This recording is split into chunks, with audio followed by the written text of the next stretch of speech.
I'm finally going to talk about this. I haven't really spoken about this in detail. I think there's still so many people who don't know what this is. They don't know that I had it, because I even have close friends that never really knew what I had, because I never fully knew what I had until after. But I feel like this is the time to talk about this, because there is barely any awareness on this topic right now. You can look on YouTube, there's not a ton of information. And I really want to share my story with this. So if you are brand new here, my name is Shaylee. I have been pregnant twice. I've had 2 kids. You could say that my pregnancies were very successful in the sense that I had babies at the end of them. But I would be lying if I said pregnancy is enjoyable or fun or any of the happy things that I always thought pregnancy would be for me. Pregnancy is by far the hardest thing I've ever had to go through.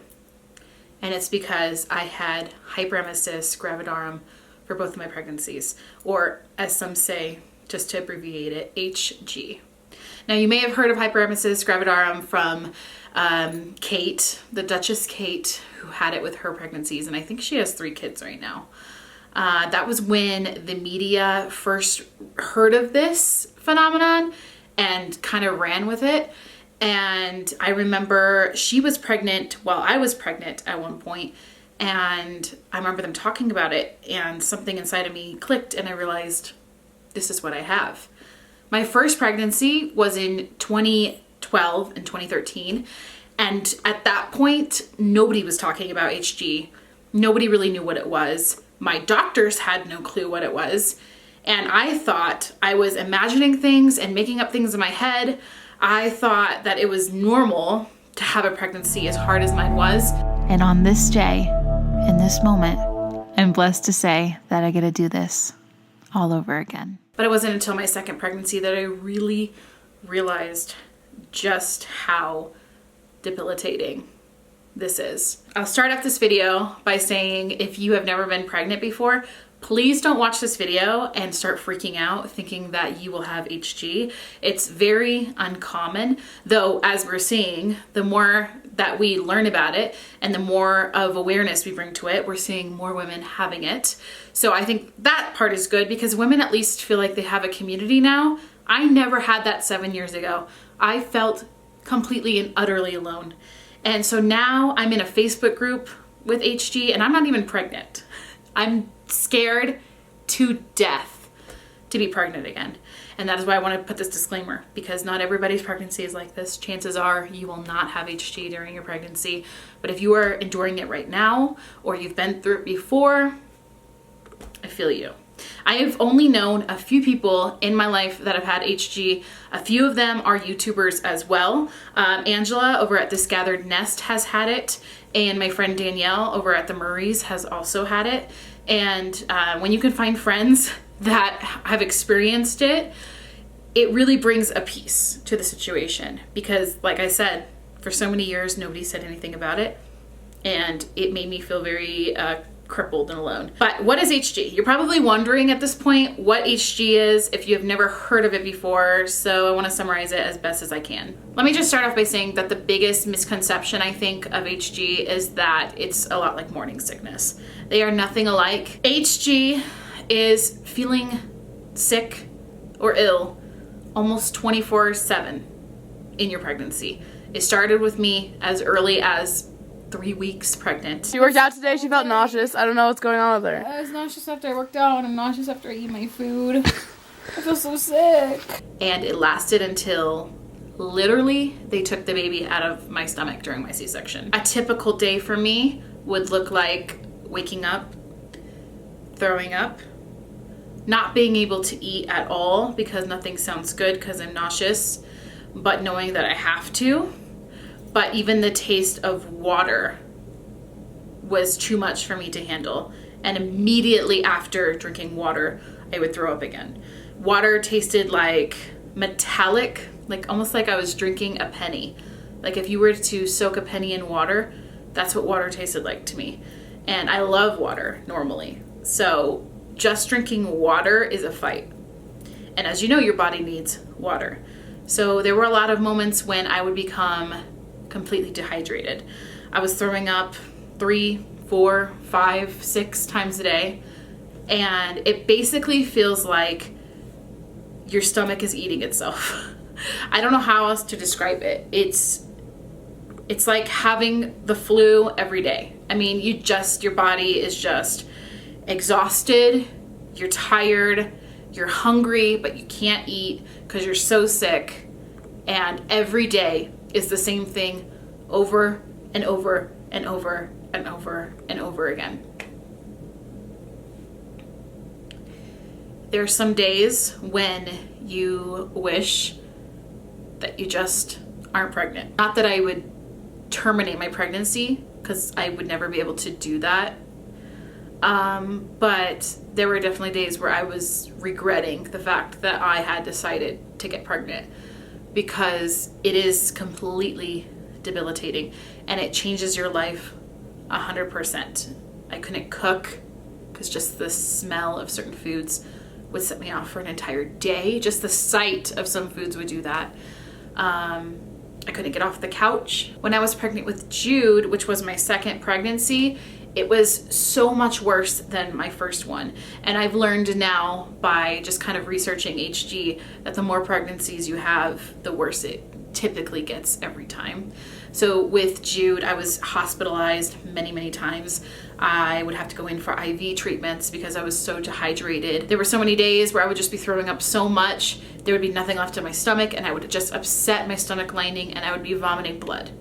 And David would be at work and I would have to find somebody to come and watch Eden so that I could drive myself to the hospital as I'm pulling over on the side of the road and throwing up the whole way there. It was torture. This is like my first time having to drive myself to the emergency room. But I feel like I have to throw up again and I'm like just so nauseous and sick. Oh my gosh. I'm ready for this to be over. And I think the hardest part about all of it was that I was daily vlogging while I was pregnant with Jude. And I never wanted to come across as complaining for being pregnant, because I realized and recognized that having kids is a blessing and being able to be pregnant is a blessing.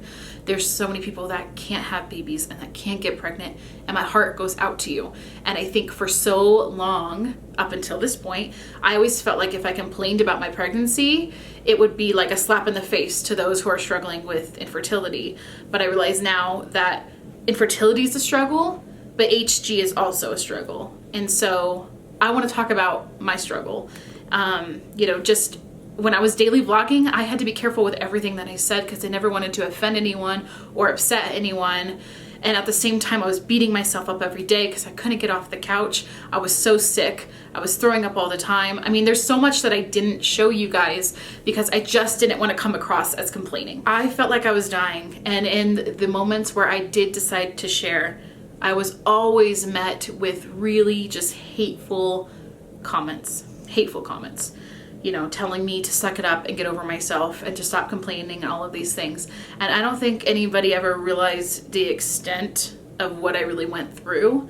And that's one of the reasons why I'm making this video, because I do want there to be awareness with HG.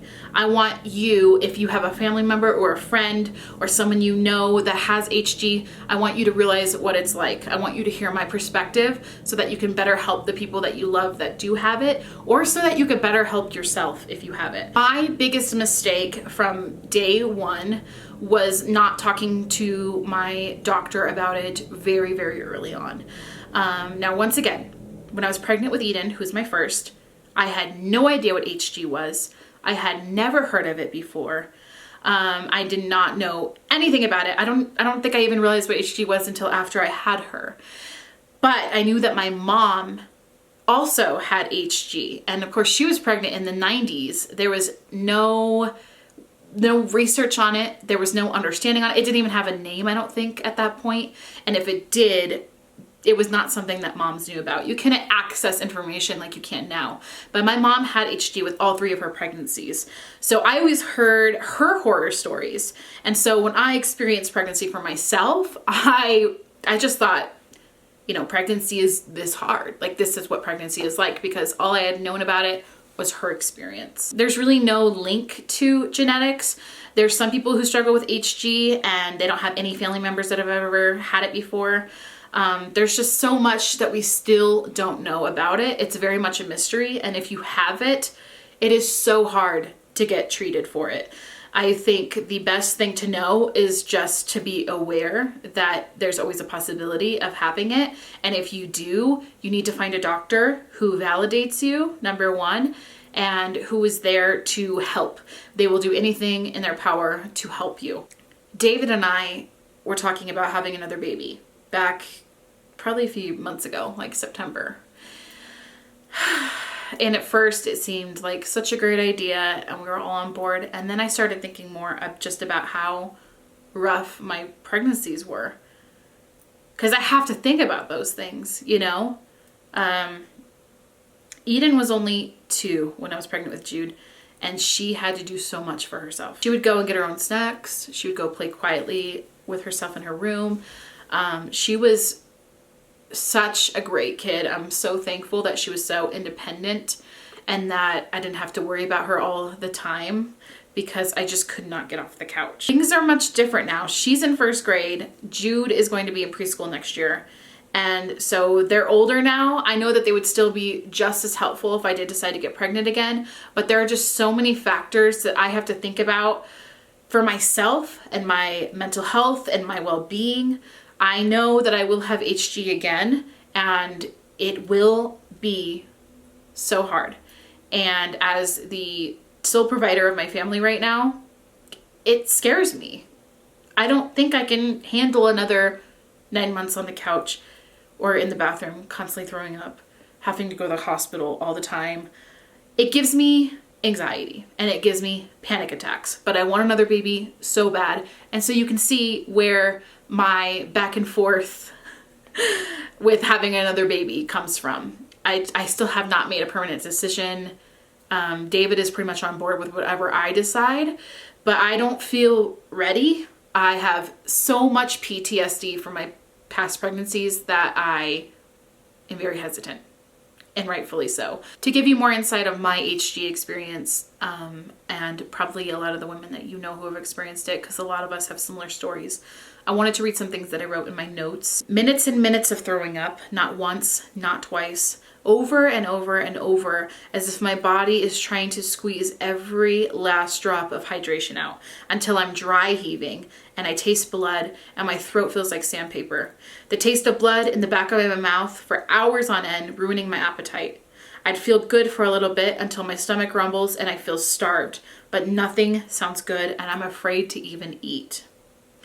There were so many times where something sounded good, but as soon as I had it in front of me, I couldn't even look at it without having to run to the bathroom. I wasn't able to eat more than a few bites until I was 4 months pregnant. I ate a whole sandwich around 4 months being pregnant with Eden, and I was shocked. 2nd trimester, it lightens up a little bit for a few weeks, and I start to feel normal again, but it's always temporary. By the time I was 8 months pregnant with Eden, I had lost 35 pounds. This is the part that I know I'm gonna get judged on, and I couldn't care less, honestly, at this point, because I was in survival mode. I just needed to do what I had to do to survive. I consumed an entire 5-pound bag of Skittles when I was pregnant with Eden, and that 5-pound bag of Skittles was pretty much all I was able to eat the entire time. Like I said, when I was 4 months pregnant, I was finally able to eat a sandwich. But the rest of the time, all I was able to keep down were Skittles.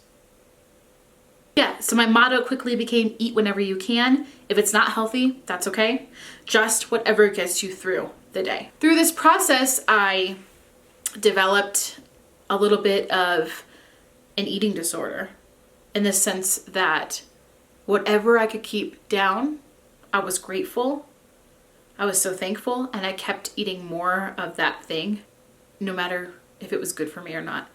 So after having my babies, that trend continued a little bit, because mentally I was still in survival mode, even though I didn't need to be in survival mode anymore because I was no longer sick. Mentally I was still there. And I don't think I've ever fully recovered from that. I think it's one of the biggest reasons why I've gained a lot of weight since having my kids. And that's a whole other topic that I'm not going to get into, but it is something that I thought about recently, that I think a lot of my my overeating comes from being pregnant and just being hoping and praying that I can keep down as much as I'm able to keep down, and just eating whatever that I could keep down, because there are days where you feel amazing. Like you'll have 1 or 2 days in a row where you just feel incredible, and so you'll just eat and you'll just, all these things that you're never able to do on the rest of the days of your pregnancy. You can eat, you can drink, you can have fun, you can smile, you can go out and have a good day, you can go somewhere without throwing up. And then it comes back again with a vengeance. So you learn, you got to use those days to eat and refuel yourself. And so, yeah, I've definitely taken some of that over post-pregnancy. It's something that I'm going through in therapy right now. Knowing that I had it twice, I would be a fool to think that I want to have it again. I pray against it. I will speak against it. I will speak it into existence and manifest the hell out of it, okay? Because I would never want to go through that again. I would never wish HG on my worst enemy. So for those of you who do have HG, listen up to this part. I hope I didn't scare you more by saying there's really no treatment. I really think it depends on each person and how they react to certain things. I know for some mamas, Zofran helps a lot. It didn't help me. Any of the medications they put me on never helped at all. The only thing that ever helped me was driving myself to the hospital, telling them I was dehydrated, which I always was. I always had ketones in my pee, and getting onto IVs for like 4 to 5 hours. Just the second they put that needle in my arm and started pumping those IVs into me, I swear I felt alive. It was the only time that I didn't feel like I was dying. But there were a few things that really helped me on those terrible, terrible days. So I want to share some. The smell of rubbing alcohol. I don't know what it is about rubbing alcohol, but the smell of it would get me through some days. I would just sit there with a bottle of rubbing alcohol. This is exactly how you envision it, and I would just sniff it. So try that. Fresh, cold air. This was key for me. Luckily, I live in Colorado, so we don't have any humidity here, and our air is very pure. And so at night, I would just go outside and just try to breathe in as much fresh air as I could, and I feel like that just kind of helped take my mind off of it. Ginger ale, this is obvious. You know, so many people told me to have ginger chips and ginger, is ginger chips a thing? That's the first thing that came to my mind. Ginger lollipops, ginger candies, regular ginger, just go get some at the store and eat it. Ginger made me so much worse, so much worse. I could not stomach ginger at all, but ginger ale helped me a lot. This one is so key, and this is something that I would definitely have to be consistent on if I decide to ever get pregnant again, but that is to eat every 2 hours, and at least something small. It's so hard because you're so sick, you're so nauseous, you don't want to eat, but you have to literally force yourself to eat because you're growing a baby, and when you don't eat, the nausea becomes so much worse. So as soon as I would wake up in the morning, I would have to eat a cracker. And that would help get me through for the first 15 minutes in the morning or whatever. But consistently eating things that I was able to stomach would help me on those hard days, because even if I was going to throw up everything that I ate, I would still have at least some of that in my system. And lavender oil helped so much. Lavender oil on my pillow, putting it on a wash rag and smelling it and breathing it in helped a lot. Yeah. Those are just some of the things that helped me. Obviously, nothing ever took it away, but it did help ease things for a little bit. So I really hope that this video just helped spread awareness about this. I hope that you learned something about this. Maybe you've never heard of HG before. Maybe you've never known anyone who's had it, or maybe you do know somebody who's had it, or maybe you've had it yourself. Whatever the case may be for you that is watching it right now, I hope that it was informative and helpful. I hope that it wasn't super discouraging. I just wanted to be honest and transparent about what it was like for me and all the thousands of women who get it every single year. I'm in a Facebook group. I want to share the name with you because this group has been so helpful for me. Obviously, I'm not pregnant right now, and I haven't been pregnant since 4 years ago, but just knowing that there's a group of ladies out here who have experienced what I've experienced and being able to encourage them as well as they go through their own pregnancies has been so amazing. So the group is called Hyperemesis Gravidarum Support Group. It is a private group, but I think you'll be able to join. I'll put a link down below in the description box. I really, really, really want you to find community if you have HG. This is so important. This is so key because a lot of people are going to think that you are making things up in your pregnancy if you have HG. A lot of people don't understand what it's like to have HG. So yeah, you are an outcast. You are kind of pushed on the side because nobody understands it fully enough yet to really know how to treat women who have it. And there are still so many doctors out there who do not know how to treat patients that have it either. So don't put up with a doctor that makes you feel worse about yourself or thinks that you're making things up. Please go find a different doctor if you are experiencing that. And please find a community. If it's not local, please join this Facebook group. Create a Facebook account just to join this group. I'm telling you, this group would have helped me so much with my pregnancies if I would have known about it back then. It would have made me feel less alone. It would have made me feel validated in my experience. So please, please join this group. The picture, as you can see, is a pregnant woman throwing up hearts. And she has an IV in her arm. I mean, if this doesn't define HG, I don't know what does. Like I said, I've been wanting to make this video for a really long time, and I hope that it gives you guys better insight of what pregnancy was like for me and so many of the women who deal with it every day. I knew it would be totally crazy to not make a video about this with the platform that I've been given. So hopefully this video helps somebody somewhere out there. So the last thing that I want to talk about is that I want to ask you guys to remain respectful of our decision on whether or not we decide to have another baby biologically. You know, I may not be pregnant again. We may adopt something that we're considering, something that we've always been talking about openly with each other. And so anything can happen, but we may decide to have another baby biologically. And if that's the case, I don't want to read discouraging comments that are going to make me feel worse. So if you're a regular viewer of this channel and you see us making a pregnancy announcement this year or next year or whatever the case may be, please don't write something like, why would you put yourself through this again, or anything like that. Because those kind of comments are very triggering to people who have had PTSD from hyperemesis.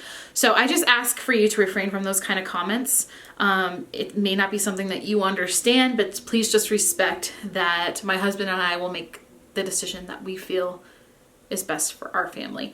And trust me, I'm constantly reading my body and constantly evaluating my own mental health before I make big decisions such as this one, which is why I didn't jump right in when we first discussed having another baby back in September. It's February now, and I still don't feel ready. I don't feel ready at all. And that's why I have not taken my IUD out, and I plan to not get pregnant anytime soon. But anything can change. I've been praying a lot, and I am just trying to put all of the pieces into consideration with my life. So hope that makes sense. Thank you guys for watching all the way until the end of this video. I'll include some other sources below in the description box if you want to learn more about it, especially from the medical side. If you're a mama experiencing it right now, hang in there. Be strong. I understand what you're going through right now. It's so tough, but you're so loved. And all of this will be over so soon. So hang in there. You got this. We're here for you. Join the support group. You'll be met with thousands of other mamas who will be able to lift you up on your worst of worst days. Love you guys.